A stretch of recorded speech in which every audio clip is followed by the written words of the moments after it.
Sebabnya apa? Penderitaan itu ada dua, nafsu sama itu kebodohan, kegelapan batin. Jadi ternyata hidup kita ini menderita ketika hasrat kita tidak bisa kita kontrol dan pengetahuan kita terbatas.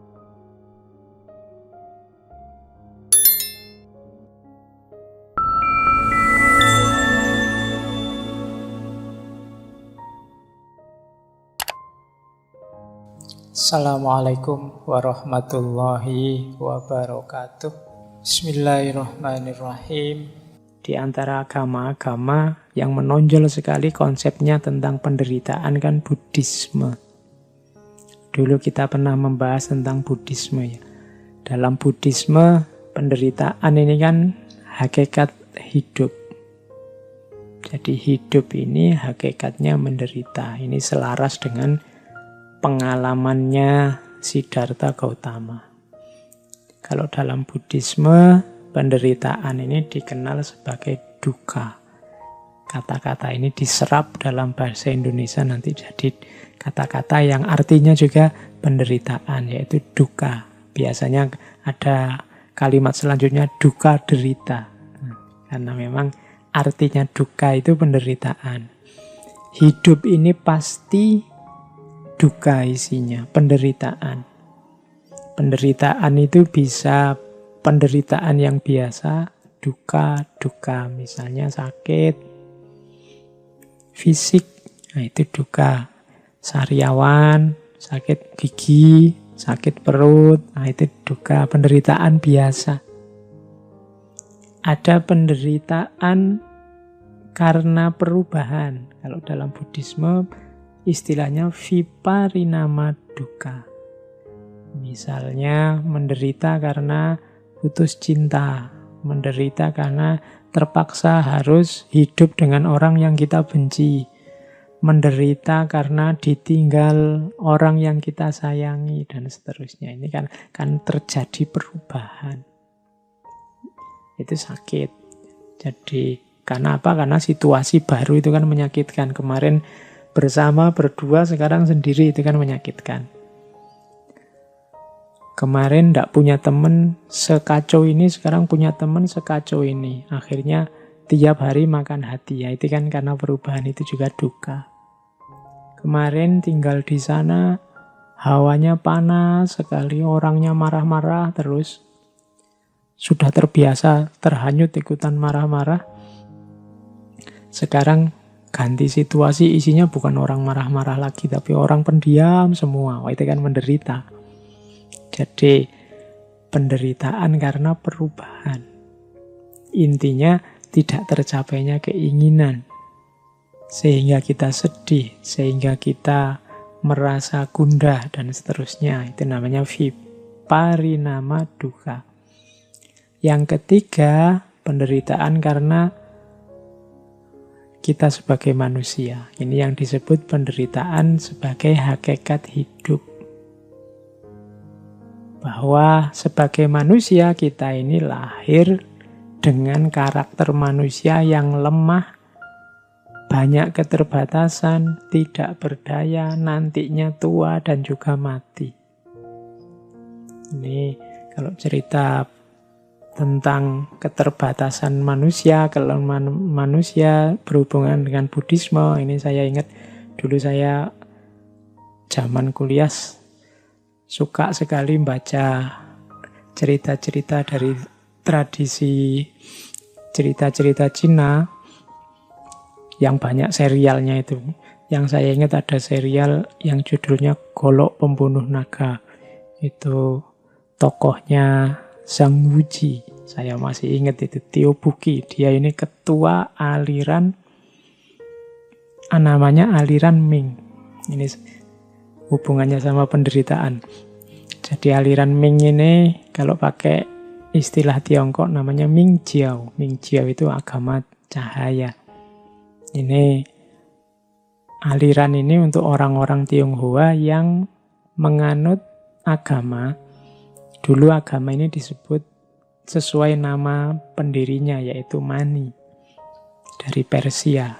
Sehingga agama ini dikenal dengan nama Manikaisme. Meskipun ketika masuk Tiongkok nanti terpengaruh oleh Buddhisme dan Zoroastrianisme, Zoroaster dan Buddhisme.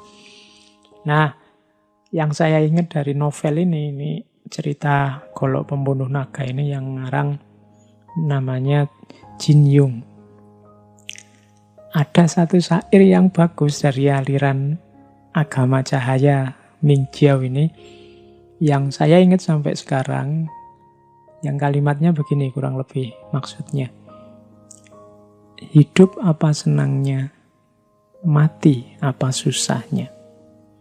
Kasihan manusia di dunia, selalu hidup menderita. Itu kalimat ini menurut saya menarik. Ini ada bau Buddhismenya. Jadi, apa sih kesenangan hidup ini sampai kita mati-matian berusaha untuk meraihnya? Hidup apa senangnya? Mati apa susahnya? Apa sih susahnya mati ini sehingga begitu takutnya kita dengan kematian? Kasihan manusia di dunia selalu hidup menderita. Kasihan sekali orang-orang itu ya, hidupnya jadinya susah terus. Tidak ada senengnya.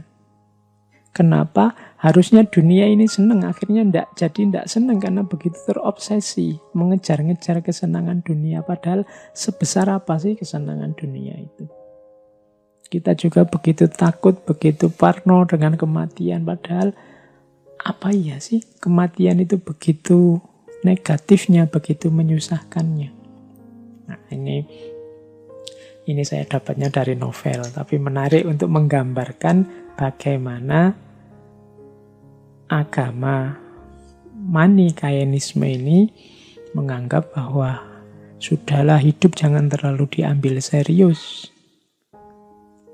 Hidup itu menyenangkan tapi juga tidak sebegitunya. Mati itu menyedihkan tapi juga tidak sebegitunya. Yang susah kalau orang terlalu memberati hidup, terlalu takut dengan kematian, akhirnya selalu hidup menderita. Nah, jadi kembali ke Buddhisme tadi, salah satu agama yang menganggap hakikat hidup intinya adalah duka atau penderitaan adalah Buddhisme. Sebabnya apa? Penderitaan itu ada dua, tanha sama avijja. Jadi tanha itu nafsu, kalau avijja itu kebodohan, kegelapan batin. Kebodohan berarti tadi ya, kurangnya pengetahuan. Kemudian kalau tanha itu nafsu, keinginan yang tidak terkendali, hasrat yang tidak terkendali.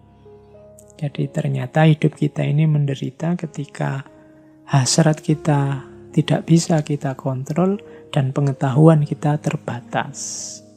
Berarti solusinya bisa menyatukan tadi antara timur dan barat. Kalau Schopenhauer tadi inginnya kita mengontrol nafsu, mengontrol hasrat. Dan banyak pikiran timur menganggap bahwa kuncinya di pengetahuan. Ternyata ya memang dua-duanya. Bagaimana kita bisa mengontrol nafsu, mengontrol diri kalau kita tidak punya pengetahuan tentang diri kita sendiri. Berarti memang dua-duanya penting. Oke. Beda lagi dengan perspektifnya Hinduisme. Kalau Hinduisme melihat penderitaan itu sebagai buahnya perbuatan kita sendiri. Dulu kita juga sudah membahas tentang Hinduisme. Tentang ini bisa dilihat di bagian tentang karma. Jadi Hinduisme punya konsep karma pala. Karma pala itu karma berarti perbuatan, pala berarti buah. Perbuatan apapun akan ada buahnya. Kalau baik, buahnya pasti baik. Kalau buruk, buahnya pasti buruk. Famay ya'mal mithqala dzarratin khairan yarah wa may ya'mal mithqala dzarratin syarran yarah. Ada kausalitas, ada sebab akibat dari perbuatan kita. Maka Ayo hati-hati bener, sekecil apapun kesalahan, sekecil apapun kekeliruan, kita akan memanen hasilnya. Demikian juga sekecil apapun kebaikan, kita juga akan mendapatkan balasannya. Nah, ini kalau dalam Hinduisme disebut konsep karma pala. Karma pala itu konsep bahwa setiap perbuatan akan membuahkan hasil. Yang itu nanti di sana terbagi 3. Ada namanya sancita karma pala, ada namanya prarabdha karma pala, ada namanya kriyamana karma pala. Jadi ada balasan yang diterima sekarang dari kehidupan sebelumnya. Ini kalau dalam Hinduisme karena ada konsep reinkarnasi. Ada juga prarabdha karma pala, yang ini balasan yang diterima saat ini dari kehidupan saat ini. Jadi ada yang kelakuan kita bulan lalu, hasilnya kita nikmati sekarang. Ini jenis kedua ini. Males-malesan kita awal semester kemarin, hasilnya akhir semester kita nilainya jatuh.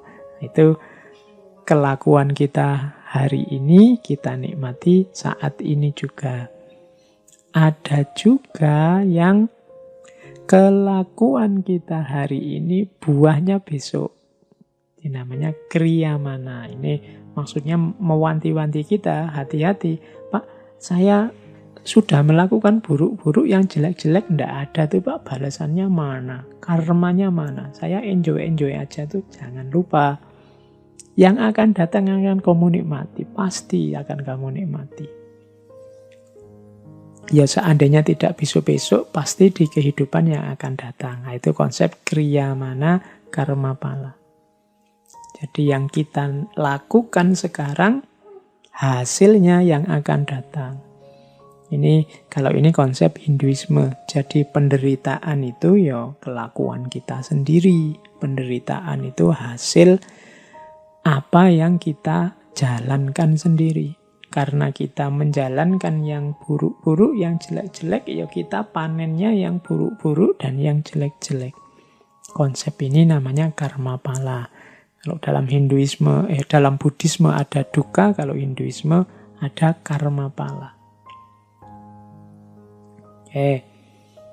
Ada lagi saya bawa konsepnya Taoisme.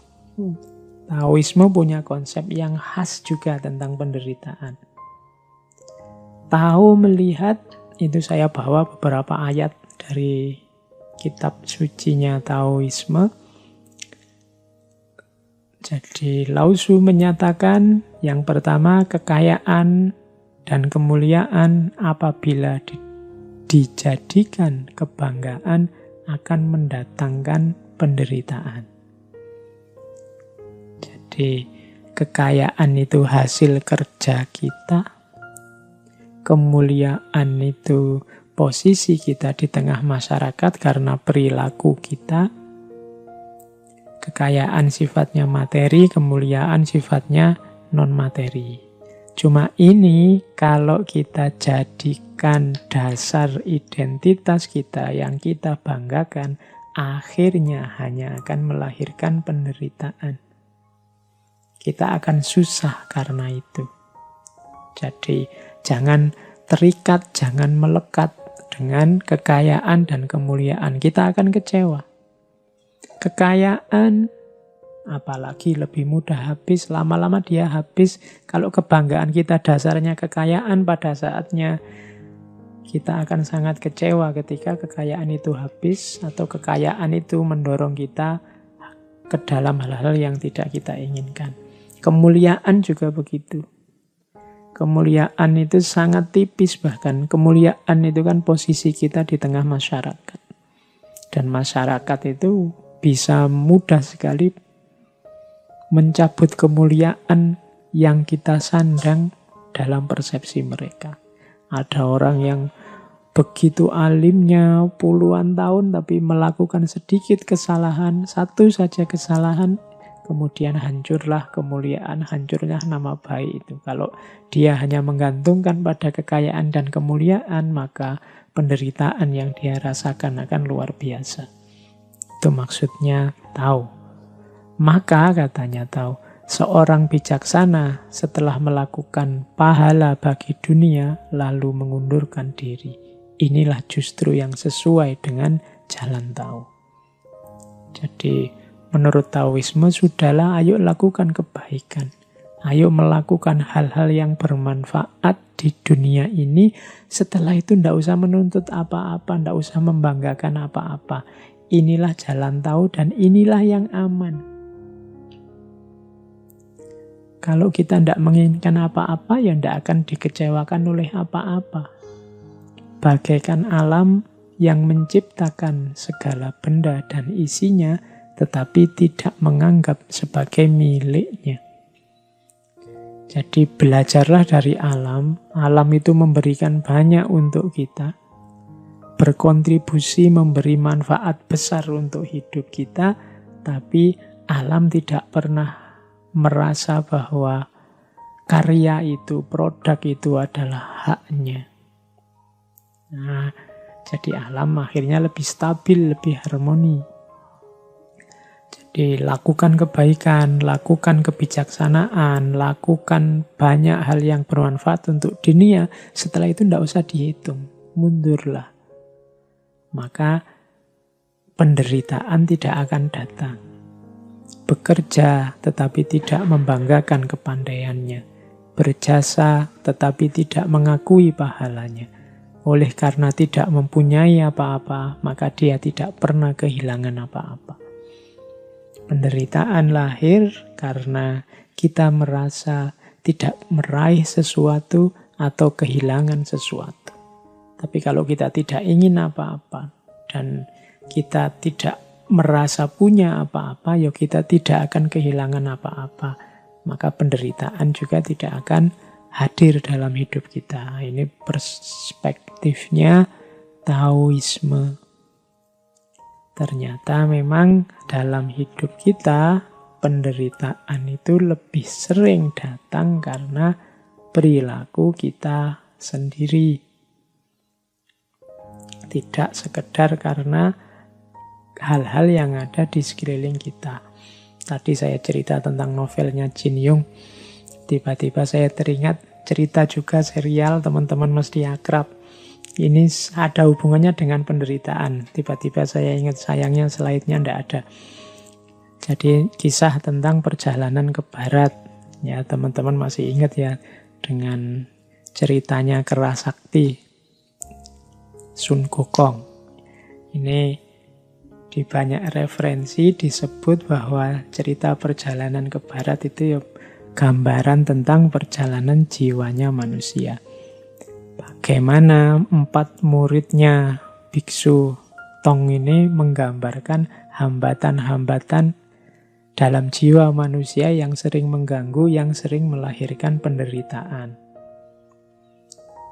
4 ini kan, yang pertama Sun Gokong, yang kedua Patkai, Chu Patkai, yang ketiga Wu Jing, yang asalnya siluman ikan, dan yang keempat kuda putihnya. Ini kan empat muridnya sebenarnya menggambarkan komposisi jiwa dan juga karakter yang sering melahirkan penderitaan kalau tidak dikelola dengan baik.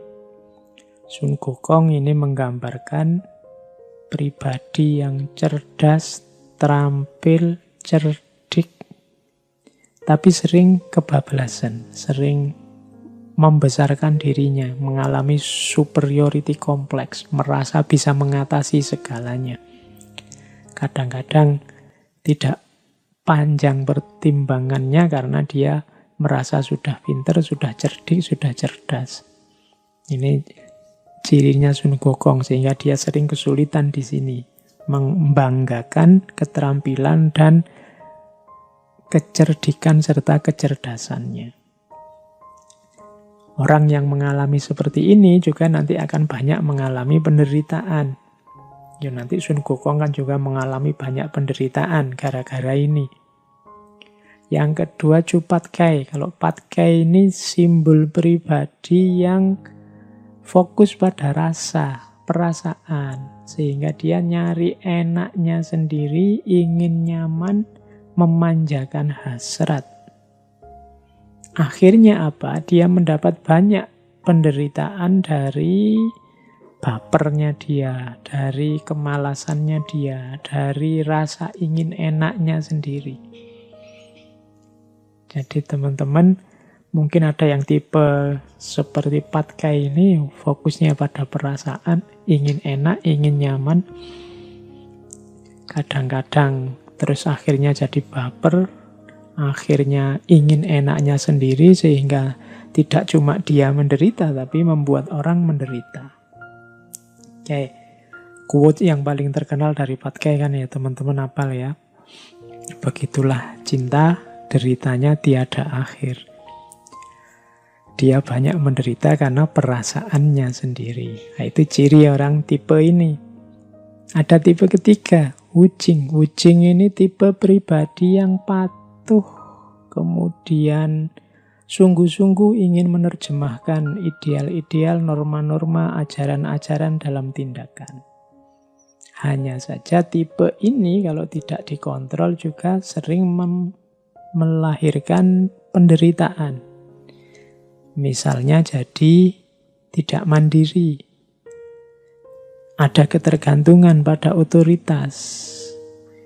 Jadi kalau yang lain bilang ke utara yang benar, dia ke utara. Yang lain lagi bilang ke selatan yang benar, dia akan ke selatan.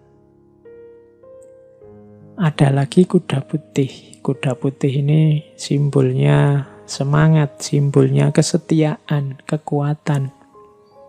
Tapi biasanya kualitas ini kalau tidak dikontrol dengan baik melahirkan penderitaan, terburu-buru, tidak peka, mudah terprovokasi, dan lain sebagainya. Jadi ini tiba-tiba saya ingat cerita ini, bahwa dari cerita ini juga yang pasti dari tradisi pemikiran timur kelihatan bahwa ternyata penderitaan itu lahir dari karakter manusianya, bukan dari peristiwa atau lingkungan sekelilingnya. Yuk kita lanjutkan. Tadi sudah perspektif banyak agama-agama. Sekarang kita lihat ada perspektif sufisme atau perspektif tradisi mistisisme. Di perspektif sufisme, penderitaan ini bahkan bukan sesuatu yang dihindari. Minggu lalu saya cerita tentang Robiah, dan masih banyak lagi cerita tentang para wali yang penderitaan itu bukan sesuatu yang dihindari, bahkan penderitaan diposisikan sebagai jalan untuk membersihkan diri. Dalam tradisi mistisisme ada asumsi bahwa jasmaniah manusia, lahiriah manusia, hasrat dan nafsu manusia itu perlu dilemahkan. Sehingga yang rohani dan yang hakiki bisa lebih kuat. Cara melemahkannya seperti apa? Dengan jalan membuatnya menderita. Maka para sufi itu kadang melakukan amalan-amalan yang tujuannya memang melemahkan jasmaniah, melemahkan nafsu. Arahnya kemana? Ya biar ruhaninya lebih kuat. Jadi memilih penderitaan sebagai jalan pembersihan diri. Nah, ini perspektif sufisme. Biasanya dipakai dengan istilah melakukan suluk, melakukan perjalanan via purgativa. Purgativa itu pembersihan diri melalui penderitaan-penderitaan. Hidup yang justru milih menderita. Ini kan sering ya, meskipun tidak ekstrim, kita misalnya puasa, milih puasa Senin Kemis, milih sholat malam. Ini kan milih yang tidak enak. Kan waktunya orang istirahat tidur, kita malah bangun sholat. Waktunya orang boleh makan, kita milih tidak makan. Ini kan contoh milih jalan penderitaan. Tujuannya apa? Untuk pembersihan diri. Modenya ya mode riyadhah, mode mujahadah, tazkiyatun nafas. Ini jalan untuk membersihkan diri. Jadi kadang-kadang sufi itu lebih milih jalan yang tidak enak. Bukan karena tidak pinter, tidak tahu mana yang lebih enak, mana yang tidak enak, tapi sangat tahu. Tapi beliau milih itu untuk melemahkan jasmaninya, melemahkan hasrat nafsunya, sehingga rohaninya jadi kuat. Ini perspektif sufisme. Hampir di semua tokoh sufi yang kita bahas, terasa bahwa hampir semua sufi lebih memilih jalan hidup penderitaan. Menderita secara fisik tidak masalah, asal ruhaninya cemerlang. Menderita di dunia tidak masalah, asal akhiratnya bahagia. Menderita sekarang tidak masalah, asal besok bahagia. Nah, logika ini yang dipakai. Kalau di Jawa ada istilah tirakat. Mungkin ada serapan dari bahasa Arab, tirakat dari kata-kata taroka, meninggalkan.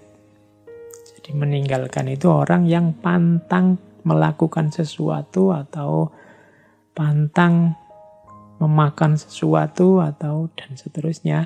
Tujuannya apa? Untuk tadi menguatkan rohani. Ini perspektif sufisme. Kemudian ada lagi perspektif tentang penderitaan. Dulu pernah kita bahas dari Ki Ageng Suryo Mentaram. Kalau tadi ada pandangan penderitaan itu sebagai hakikat hidup, ada pandangan penderitaan itu sebagai akibat perbuatan, ada yang menjadikan penderitaan sebagai jalan untuk membersihkan diri. Kalau menurut Ki Ageng Suryo Mentaram, penderitaan itu sebagai keniscayaan hidup, tapi sifatnya sementara, silih berganti dengan kesenangan. Hidup ini yo kadang senang, yo kadang susah. Wajarnya hidup seperti itu.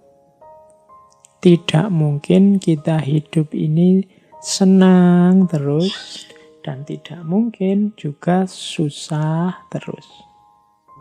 Kenapa begitu? Kalau kita sedang senang, katanya Ki Ageng Suryo Mentaram, kita kan tidak berhenti di kesenangan ini. Biasanya keinginan kita terus bertambah. Kalau bahasanya Ki Ageng pakai istilah mulur. Kemarin cita-citanya A, sekarang A sudah tercapai, kan kita tidak diam di situ, nambah lagi bercita-cita B. Akhirnya kita susah lagi karena keinginan kita yang baru ini. Nanti kalau keinginan B tadi terpenuhi, ya kita senang lagi. Tapi kalau keinginan B tidak terpenuhi, kita kembali susah. Tapi tidak masalah, kalau B tidak terpenuhi, biasanya keinginan yang tadi mulur terus mungkret. Mungkret itu menyusut. Menyusut itu jadinya terus begini, tidak apa-apalah, dapat A saja sudah cukup kok. Kita syukuri saja yang A tadi. Itu namanya mungkret. Orang hidup itu selalu begini, gitu loh. Jadi antara mulur sama mungkret. Keinginan itu selalu silih berganti. Kalau terpenuhi senang, tidak terpenuhi terus susah. Setelah susah, keinginannya berkurang. Setelah berkurang, akhirnya dia senang lagi. Tapi terus menginginkan yang lain lagi. Nambah lagi keinginan, susah lagi. Hidup ini silih berganti seperti itu. Kadang senang, kadang susah. Kadang mulur, kadang mungkret. Kadang mengembang, kadang menyusut. Itulah hakikat hidup. Kalau kita menolak juga tidak bisa. Ya kadang senang, kadang susah. Ada senangnya, ada susahnya. Yang tadinya kita anggap penderitaan karena keinginannya tidak terpenuhi, tapi begitu tidak terpenuhi kan kita terus mungkret, menyusut keinginannya. Akhirnya kita senang lagi. Misalnya, kita menuju gimana caranya biar cepat lulus kuliah. Begitu lulus kan seneng, keinginannya tercapai. Tapi setelah seneng wisuda kan ada keinginan tambahan lagi. Misalnya ingin dapat pekerjaan. Ini dapat kerjaan kok susah ya. Sudahlah, disyukuri dulu yang lulusnya ini tadi. Sebelum menginginkan yang lain. Setelah bersyukur kan bahagia. Setelah itu kan tetap nambah lagi keinginannya. Jadi penderitaan itu keniscayaan hidup. Tapi jangan khawatir, hidup ya ndak menderita terus. Ada senangnya, ada susahnya. Keinginan itu ya tidak terpenuhi semua, tapi bukan berarti juga terpenuhi semua. Jadi keinginan bisa terpenuhi, bisa tidak terpenuhi. Kalau tidak terpenuhi ya susah, kalau terpenuhi ya seneng.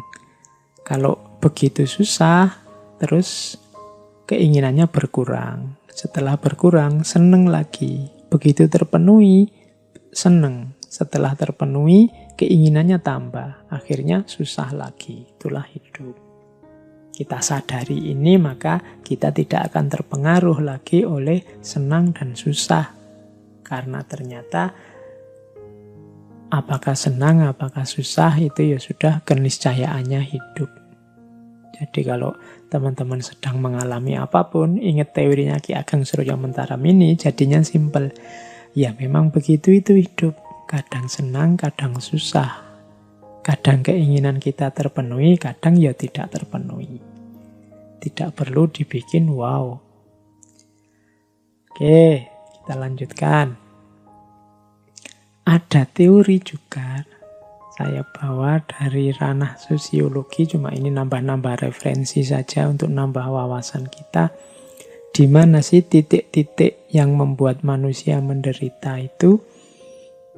Ada teori dari Talcott Parsons, dari teori fungsional sebenarnya, fungsionalisme dalam sosiologi. Cuma ini saya ambil untuk menunjukkan di situ loh manusia itu sebenarnya betapa dia tidak sempurna. Sehingga mengundang penderitaannya.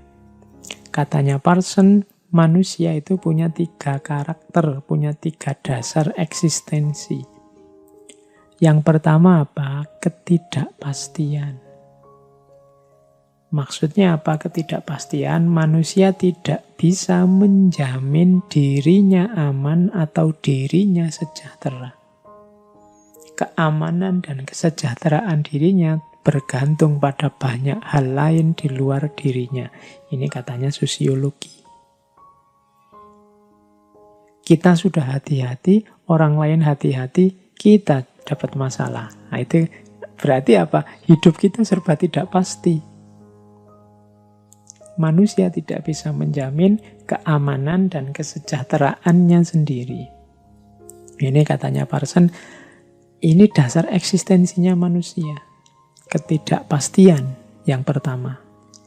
Tidak mesti yang paling tekun belajar nilainya paling tinggi. Tidak pasti yang paling ganteng nanti dapatnya juga yang paling cantik.